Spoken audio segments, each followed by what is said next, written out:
began coming into Allied headquarters of a large Iraqi convoy far to the east. The convoy was reported to be on the highway leading out of Kuwait City. Our first concern was, how do we stop the Iraqis from returning this military equipment to Iraq?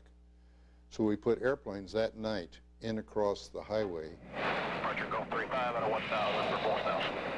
Pilots were ordered to stop the convoy at all costs. If that wasn't motivation enough, the commander sent the pilots into battle with the latest news report. That a missile had just hit a barracks in Dhahran, and that 60 or so servicemen were killed. And our mission was to go up and stop the retreating forces as they left Kuwait City. And he said, put some hate in your heart, and he'll be waiting here when we get back. When we took off, we'd expected to see convoys leaving Kuwait City, but we weren't prepared for the magnitude, the number of vehicles that were on the ground that we saw when we broke out under the clouds. The air attack was relentless. Bombs were dropped on the front and rear of the procession, trapping the rest of the vehicles in between. The headlights all went out, but because of the reflections of the oil fires and the twilight cast by the low clouds, I was able to still see all the vehicles on the road. Could see people jumping out of vehicles, could see doors opening, could see vehicles turning off into the sand, as well as those that we hit with our bombs.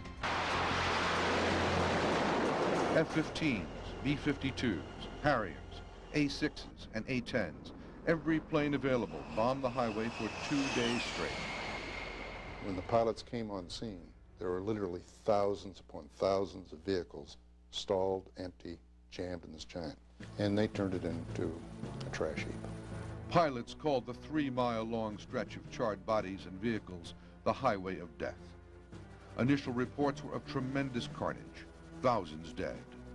And it is 3 miles of the most amazing vehicular carnage you can imagine. The Iraqi army didn't make a retreat at all. It was a headlong, panicky flight into disaster.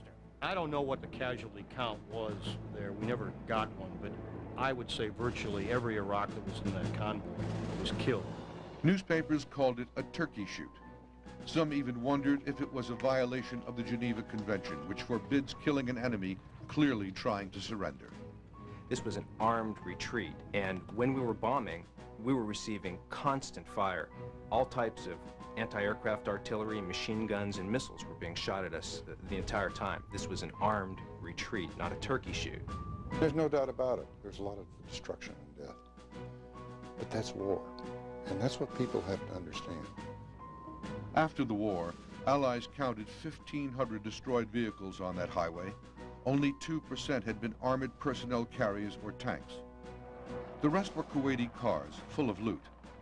As for the death toll, later estimates showed it to be in the low hundreds, not thousands. At the time, however, it looked like an atrocity. And there began to develop within the White House a concern about the public relations aspect of this victory.